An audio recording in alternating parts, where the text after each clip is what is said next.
Hello, greetings. This is Gilles Mention. I come to you today to wish you a wonderful day. If you're new to the channel, welcome. For everyone, welcome. And I hope I'm going to seek to offer a little bit of guidance that will be coming from the realms of light. For cards are just means by which they are not to predict the future. It is about to interpret the certain archetype.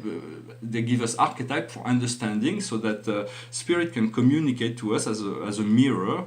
And here the archangel tells us that the highest wisdom for us today is the 10 of Ariel, which is the 10 of world, the wealth, the abundance. And so it says you have so many reasons to be grateful from life.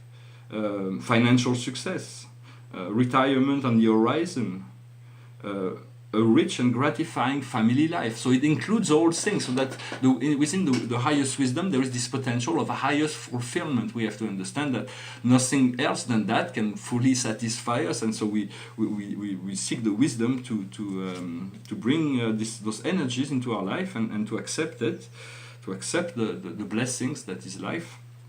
What we need to understand is the Ace of Ariel. She's very beautiful. The Ace of Ariel, she's also the success, the inner and outer success. And it says, it is your lucky day, understanding that. New resources, money, time, support, professional change or promotion. So there is so much that life is here to give right now, so it is important to open ourselves to this potential. What we need to do is the Two of Michael. So Two of Michael is the forces, is traditionally the card of peace. But peace is two swords that are here. We have two unicorns, and so it says everything would be a lot better if you would take a decision. Do not ask yourself too many questions. You have to take to compromise. Compromise with in order to bring this, because peace cannot be forced. It is something that is we can enjoy peace when it's there. It is not a luxury. It is something that is essential to the quality of life, and that's why we need to put an end to all wars eventually, very soon, hopefully. And so we need to find this compromise, and the general message for us today is the 10 of Michael, which is the final of the final. All the fears have been, the worst fears have been confronted, so therefore there is a new doorway, a new opening of a new cycle. And here it is a ballerina that's like a bow, taking a final bow to the stage, ready to leave the stage. And it says, it is over, you are finally free. Happiness is awaiting you. Leave the past behind you. The past is nothing. The past was just education. So I hope this message was interesting for you. Sometimes it reflects things of my own within my own life. I'm trying to interpret it as universally as possible. I want to pull out a card from the Akash and see what we may get today. Today we have the grand priest or the priestess. It means achieving the self-empowerment, the mastery of within past life. We had those lifetime where we already achieved the self-empowerment and the mastery. It is recalling those memories. They will come naturally to us. For there is this new. It's through the intuition. A lot of it is given.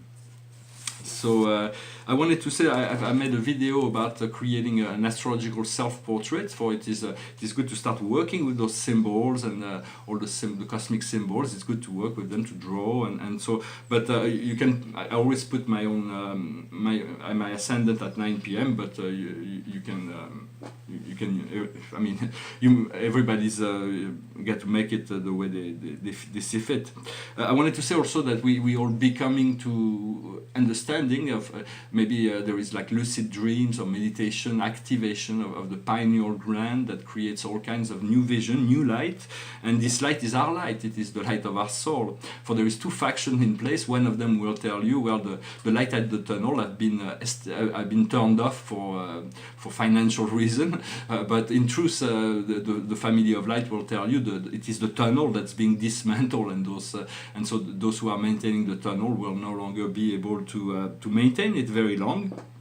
We have to assume that we are already master, we are already sovereign within ourselves. There is deep inside, there is a place that is fully sovereign and master of all, omnicentric, just as powerful over our life as God is over the universe of universes. And so this is really what we have to to learn by experience and to allow ourselves to be trained, to be initiated by life day after day, to see what life is teaching us. I wanted to talk about the concept of prime directive. It is like in Star Trek, but it is a true, extremely valuable cosmic law, because the sovereign will and of right is primal, and so living in an aquarium, in a bubble that's been quarantined, human beings are able to define by themselves the choice of belief, which is a great range from the highest good to the lowest dark, and so, but within that, the Creator considered that the sovereign will that He gives to each and every one of His children is sovereign and should not be interfered by higher forces. Of course, those that are not in the light, they are extraterrestrial, that are not in the light, that did not care about that, and so they had many implications in the past with the human race, and we have some DNA has been incorporated from many specific civilization that create different psychological behavior patterns in many sense, but we want to awaken the source code within ourselves, the Arcturian, the Pleiadian, those Arcturian Pleiadian energies, so that we may move with greater ease into this process of, because we already are in the fifth dimension. We already are in the paradise that we are seeking. It is just a matter of like understanding we've landed, but now we have only seen the airport, and the airport is not what it is. It's just like we've landed. So if we have doubts, then we'll move back into the old, and for a while we may go back and forth. But understand you're already there, and then it will come naturally. I wanted to give. Talking about channeled messages, there is two ways to channel energy. So your conscious channeling. We all channels of energy in an event. We're channeling the energies of our soul and ego mixed together. But in many sense, there is a conscious channeling. When I paint my painting, I do conscious channels. I know that I have all the spirit force that are working with me, but I'm going to do trance channeling, which means getting in trance and moving your consciousness aside for other spirit to be able to utilize the sum of your consciousness to express their own message. And so, of course, this is only you only want to call on your higher guides or the higher realm. You don't want any spirit to talk through you. But there is trance channeling is a very well known and established belief. I recommend this book. It's a friend of mine, Ascendra. It's Contact Your Spirit Guides. I haven't finished reading it, but she's an excellent channeler. In the early 90s, I had a chance to meet my spirit guides through her. I also wanted to say, well, there is some very famous books that have been channeled. Of course, the most famous of all is the Holy Quran. The Quran is a channeling of, it's a double channeling. It is Gabriel channeling Halad and Mahomet channeling Gabriel, and so it is a very powerful book that's been revealed through channeling. And then there is Hesiod. This is this is something. It's called the Theogonie. The Theogonie. That's a very small poem, but it tells all about the history of those great Cassiopean gods. They were just higher beings coming from another dimension, and in many sense they. Hesiod was chosen by the Muse to relate this memory, for the Muse were the keepers of the memory. They are natural spirits. Of course, there is The Truth by God. That's a book also that was channeled, but it's no longer available. I don't have an English version. There is also, of course, the Keys of Enoch was also a channeled message. There is this countless channeling that are being done every day. Ever since 2007, the internet have been providing daily channeled messages from the higher planes. So do seek those out. There is a lot of different avenues and ways. And there is one thing that I would recommend is for those who are interested in spirituality. Is, of course, it's a big book. It's called the Urantia book. Is to get one of those. Well, this is in French, but I at first studied it in English. And it is good also to create study group to discuss it with other people that avail their mind to the possibility of such a grandiose revelation. Well, I didn't want to make it too long, but I wanted to say that if you want to do personal channeling, you can read them.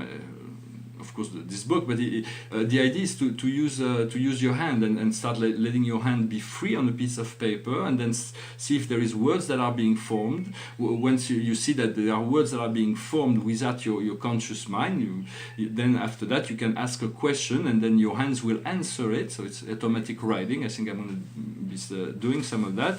Another way to, and then the thing is that your mental process has to have enough faith and trust in the process to not doubt it. Otherwise, you will, the ego will take over the message. But that's why sometimes in channel messages you have to always differentiate and see the energy behind the message. Another way is to get into meditation and to visualize a disk of light that's spinning on top of your head, and then from there you can ask, this disk is a plane of light that is connected to your higher self, and to ask for guidance, or to ask to channel, or to ask for wisdom, or and to see how what kind of message will go down from this plane. Well, I hope this message was interesting for you. I thank you for liking, sharing, commenting. If you, I always enjoy to hear back. I'm going to sing a song. It's a French song. It's an old French song. It was the end was a bit too dramatic, so I left it out. So it was like this. Ne me quitte pas, il faut oublier, tout peut s'oublier, qui s'enfuit déjà. Oublier le temps des malentendus et le temps perdu. À savoir comment oublier ces heures qui tuaient parfois à coups de pourquoi le cœur du bonheur. Ne me quitte pas, ne me quitte pas, ne me quitte pas. Moi, je t'offrirai des perles de pluie venues de pays où il ne pleut pas. Je creuserai la terre jusqu'après ma mort pour couvrir ton corps d'or et de lumière. Je ferai un domaine où l'amour sera roi, où l'amour sera loi, où tu seras reine. Ne me quitte pas, ne me quitte pas, ne me quitte pas, ne me quitte pas. Je t'inventerai des mots insensés que tu comprendras. Je te parlerai de ces amants-là qui ont vu 2 fois leur cœur s'embraser. Je te raconterai l'histoire de ce roi mort de n'avoir pas pu te rencontrer. Ne me quitte pas, ne me quitte pas. Ne me quitte pas. On a vu souvent rejaillir le feu de l'ancien volcan qu'on croyait trop vieux. Il est, paraît-il, des terres brûlées, donnant plus de blé qu'un meilleur avril. Et quand vient le soir, pour qu'un ciel flamboie, le rouge et le noir ne s'épousent-ils pas? Ne me quitte pas, ne me quitte pas, ne me quitte pas. Voilà, je vous remercie, je vous salue, je vous dis à bientôt. Namasté.